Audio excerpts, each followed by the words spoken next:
Uh, Iya, ini dengan siapa? Uh, Erinda Trisha. Untuk umurnya 30 tahun. 30 tahun. Alamatnya gimana? Gabung. Baik. Ibu Erinda, perkenalkan dia saya perawat Indah Saputri Dewi yang bertugas pada shift sore hari ini. Di sini saya akan memberikan sedikit edukasi atau informasi terkait penyakit edition penyakit edition. Nah, nanti tujuannya agar mengurangi kekambuhan pada Mbak Erinda, kekambuhan yang buruk pada Mbak Erinda. Karena kan Mbak Erinda ini tanda-tanda, ada tanda-tanda terkait penyakit edition ini yang Mbak Erinda lihat. Sebelumnya Mbak Erinda itu, apakah Mbak Erinda tahu itu apa itu penyakit edition? Belum tahu ya Mbak Erinda ya. Baik, penyakit edition ini adalah suatu kelainan di mana adanya sistem endokrin, adanya kerusakan dari korteks, kemudian adanya pada hormon adrenokortikoid yang Mbak Erinda ya. Itu terjadi kerusakan pada hormon. Nah, sehingga terjadi penyakit edition ini. Nah, untuk penyebab dari penyakit edition ini ada banyak Mbak Erinda. Seperti yang pertama ada tuberkulosis karena penyakit dari tuberkulosis kemudian berubah menjadi atau komplikasi sehingga menyebabkan penyakit edition ini. Kemudian ada dari HIV, kemudian ada dari perdarahan, kemudian ada yang lain-lain. Kemudian untuk faktor resikonya itu ada banyak ya Mbak Rinda ya. Yang pertama itu faktor yang berisiko, orang yang berisiko terkena penyakit edition ini di mana dia memiliki penyakit sebelumnya. Penyakit sebelumnya itu seperti penyakit diabetes mellitus. Tapi pada penyakit diabetes mellitus ini penyakitnya itu diabetes mellitus pada tipe 1 Mbak Rinda.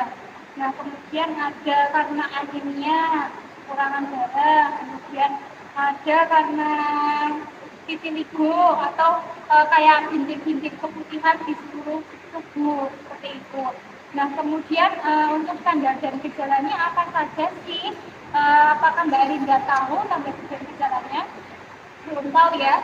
Mbak Erinda sudah mengidap penyakit edition ini, tetapi belum tahu untuk tanda dan gejalanya. Tahu-tahu sudah terdiagnosa seperti itu ya. Di sini itu tanda gejalanya yang pertama itu karena adanya kelelahan fisik ataupun mental ataupun yang lain. Kelelahan itu memicu untuk terjadinya penyakit edition ini.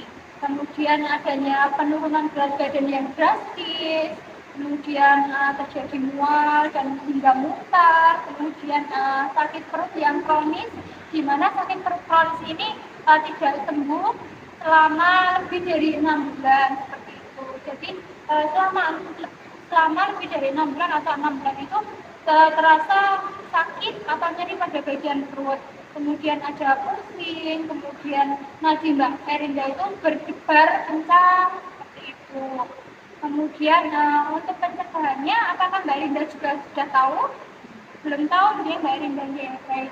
Di sini untuk pencegahannya yang pertama, Mbak Erinda itu harus mengkonsumsi rutin untuk obat-obatan yang sudah diberikan oleh dokter. Jadi Mbak Erinda harus mengkonsumsi rutin obat-obatan yang diberikan oleh dokter ya Mbak Erinda ya, agar tidak terjadi perburukan pada kondisi atau penyakit Mbak Erinda sekarang ini. Kemudian yang kedua, Mbak Rinda bisa perawatan diri. Perawatan diri itu seperti kayak harus mengkonsumsi makanan yang bagus, di mana jika menghindari faktor makanan, faktor resiko misalkan GM, yang menghindari penyakit-penyakit yang bisa memicu GM. Kemudian Mbak Rinda itu harus rutin periksa ke dokter agar dapat mengetahui bagaimana proses atau apakah lebih membaik atau apakah lebih parah seperti itu.